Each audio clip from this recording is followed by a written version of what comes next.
Hi boys and girls, it's Mr. Doug story time again, yay! And today we are going to read a story called Hey Little Ant. This is a great story. It's actually a conversation between two people. Actually, between this person here and this ant. They have a conversation. They discuss and talk to each other. Let's see what they say. Hey Little Ant. The author is Phillip and Hannah Hoose, and the illustrator is Debbie Tiley. Now, it says here, it starts out by saying kid. That means the boy, okay? It could mean a girl too, but for this story it means the boy. Hey little ant, down in the crack. Can you hear me? Can you talk back? See my shoe? Can you see that? Well, now it's gonna squish you flat. Oh, how sad. It's not a very nice boy. But it is just an ant, right? Well, let's see. The ant says, and I don't know if you can see this, yeah, the ant is right there. And he says, please, oh please, do not squish me.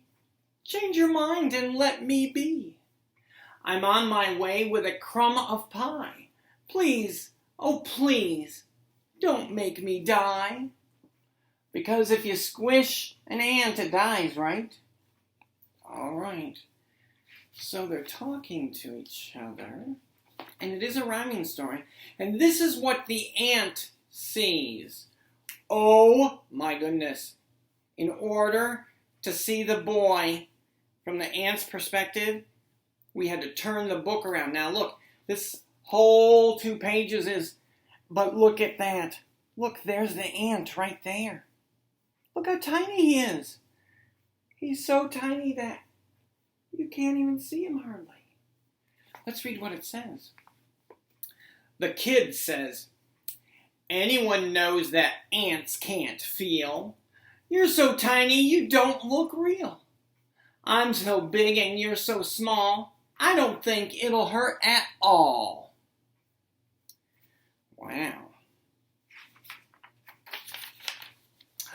Now look, oh, look at how big those eyes are. Oh. And then the ant is talking to him.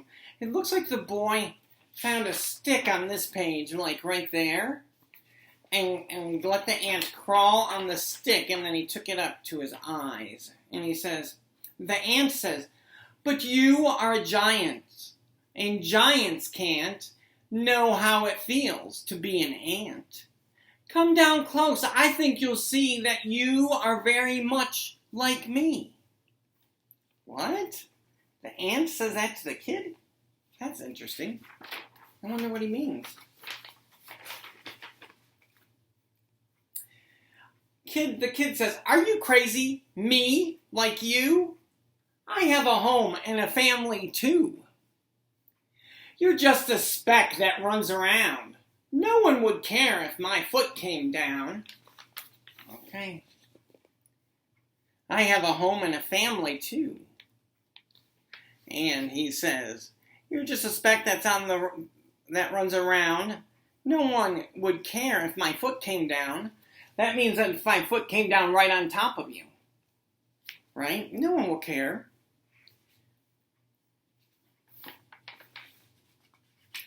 Then the ant says, oh, big friend, you are so wrong.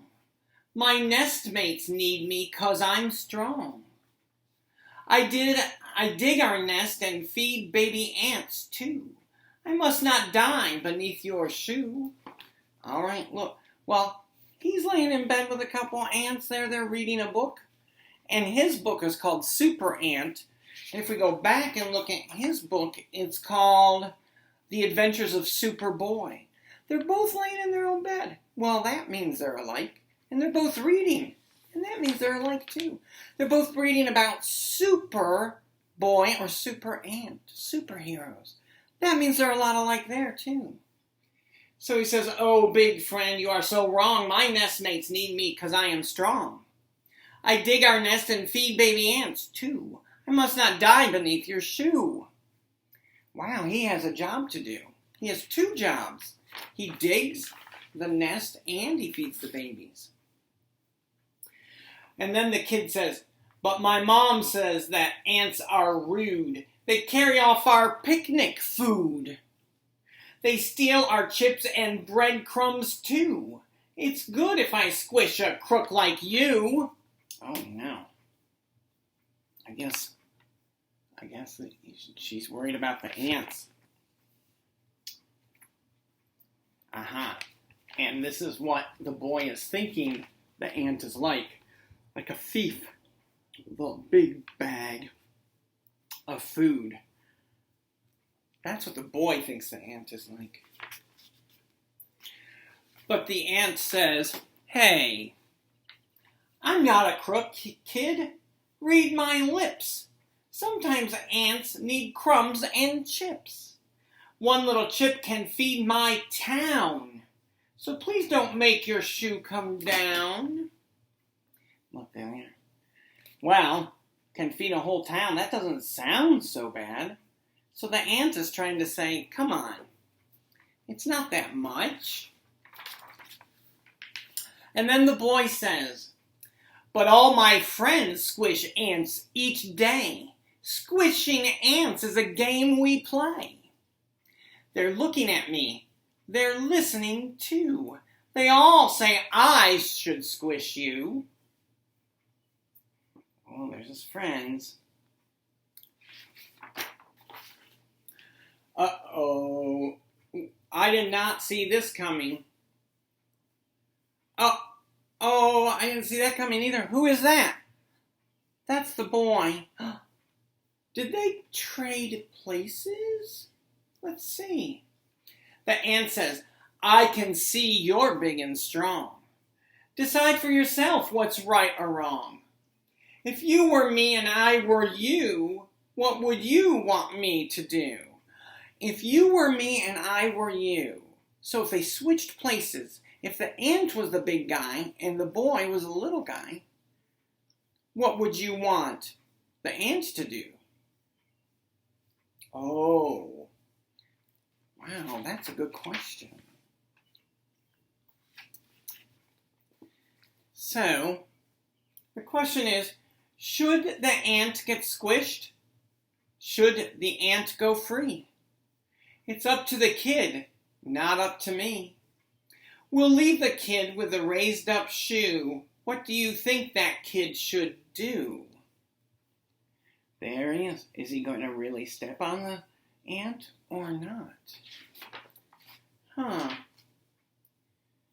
And it looks like this shows that all those rhyming words are actually belong in a song. I'm not going to sing the song, but let me see.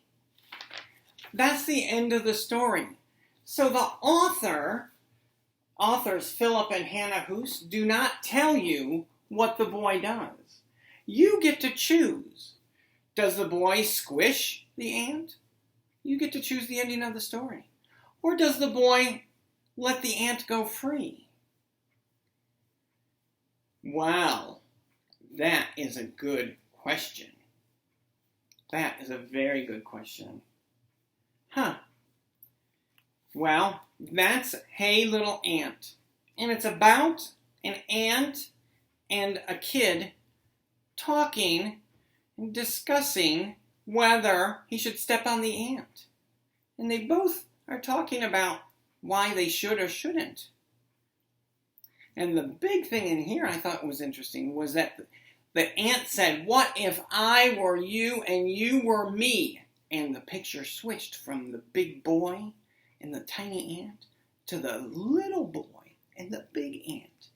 What would you do if you were me? That's always a good question to ask, friends. It's always a good question to ask. All right, well, thank you to Phillip and Hannah Hoose for writing this story, and thanks to the illustrator, Debbie Tiley, for giving us such great pictures. All right, boys and girls, have a good day. Goodbye.